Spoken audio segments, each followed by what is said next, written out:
কি অবস্থা, সবাই কেমন আছেন? আশা করি সবাই ভালো আছেন। আজকে আমরা কথা বলবো ক্যাপকাটে ভিডিওতে আপনি কি করে অটো ক্যাপশন অ্যাড করবেন। সেটা আপনি ফোনেও করতে পারেন, পিসিতেও করতে পারেন, ল্যাপটপেও করতে পারেন। জাস্ট আপনি ফলো দ্য স্টেপ। ওকে, সর্বপ্রথম আপনি ক্যাপকাটে আসার পর আপনি ক্রিয়েট প্রজেক্টে ক্লিক করে আপনি এখানে ইম্পোর্ট করবেন। তো এখান থেকে আমি একটা ব্যাকগ্রাউন্ড নিব। তো ব্যাকগ্রাউন্ড নিয়ে আসার পর ধরুন এই ব্যাকগ্রাউন্ডটা নিলাম। এখানে নেওয়ার পর আমার একটা ভয়েস আছে, ওইটা আমি এখানে ইম্পোর্ট করব। তো এখানে আবার আমরা ইম্পোর্টে ক্লিক করব।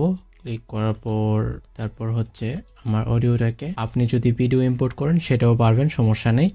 আমি জাস্ট আপনাদেরকে এটা দিয়ে দেখাচ্ছি। তো এখানে আসার পর এটা আমার ভয়েসটা, তো এটার সাথে আমি অ্যাডজাস্ট করে নিব। তারপর অ্যাডজাস্ট করার পর আপনি এখান থেকে এখন অটো ক্যাপশন অ্যাড করবেন, এটাই তো আপনার কাজ। তো এটার জন্য আপনাকে যেতে হবে ট্যাক্সে আসার পর এখানে দেখতে পারবেন নিচে অটো ক্যাপশন। এখান থেকে অটো ক্যাপশনে ক্লিক করবেন। ক্লিক করার পর এখান থেকে আপনার ক্লিয়ার কারেন্ট ক্যাপশন এটাকে আপনি সিলেক্ট করবেন। করার পর আপনার এখান থেকে ল্যাঙ্গুয়েজ সিলেক্ট করতে পারেন, যে ল্যাঙ্গুয়েজ আপনি রাখতে চান। তো এটা যদি আপনি বাংলা কন্টেন্ট ক্রিয়েট করেন অথবা যে কোনো ইংলিশ করেন, ইংলিশের জন্য খুব বেটার হয়, কারণ ক্যাপশনটা অটো সুন্দরভাবে জেনারেট হয়। তো এই জন্য আপনাকে ইংলিশ সিলেক্ট করার পর তারপর আপনি এখানে জেনারেটে ক্লিক করবেন। ক্লিক করার পর একটু টাইম নিবে এখানে। তো এটা হয়ে গেলে জাস্ট আমরা শুধু যে দেখেন এটা কিন্তু হয়ে গেছে। এখন আমরা যদি একটু প্লে করি এটাকে, The power of knowledge is undeniable.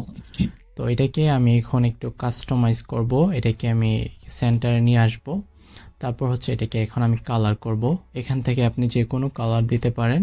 ধরুন আমি যে এখান থেকে এটা আপনার মতো করে আপনি কালার সিলেক্ট করতে পারেন, সমস্যা নেই। তারপর সিলেক্ট হয়ে গেলে এখানে যদি আমরা এখান থেকে নিচে যাই, দেখবেন প্রিসেট স্টাইল। এখান থেকে আপনি এই যে দেখেন প্রিসেট স্টাইল, এটাকে আপনি করতে পারেন, একটু জুম করে নেবেন। তারপর আপনি এখান থেকে টেমপ্লেটস আছে, এখানে আপনি কি করে আপনি লেখাটাকে আপনি দেখতে চান এখান থেকে আপনি সিলেক্ট করতে পারেন। ধরুন আমি এটাকে সিলেক্ট করলাম, এই যে কুইক। তারপর আপনি যদি এখানে যে কোনো স্পেসিফিক কোনো ওয়ার্ডকে যদি আপনি কালার করতে চান অথবা হাইলাইট করতে চান, তাহলে ধরুন এখানে কিন্তু সবগুলো এখন একই কালার, যেহেতু এখানে অ্যাপ্লাই টু অল দেয়া আছে। তো এই জন্য ধরুন আমি যে ওয়ার্ডটাকে আমি এখন করব, কালার করব, এটাতে আমরা জাস্ট ক্লিক করব।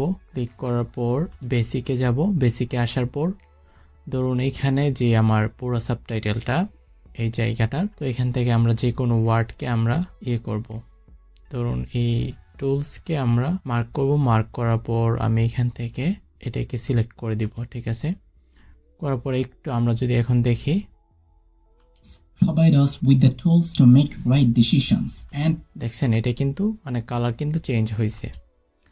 তো আমরা যদি এটাকে আর একটু জুম করতে পারি,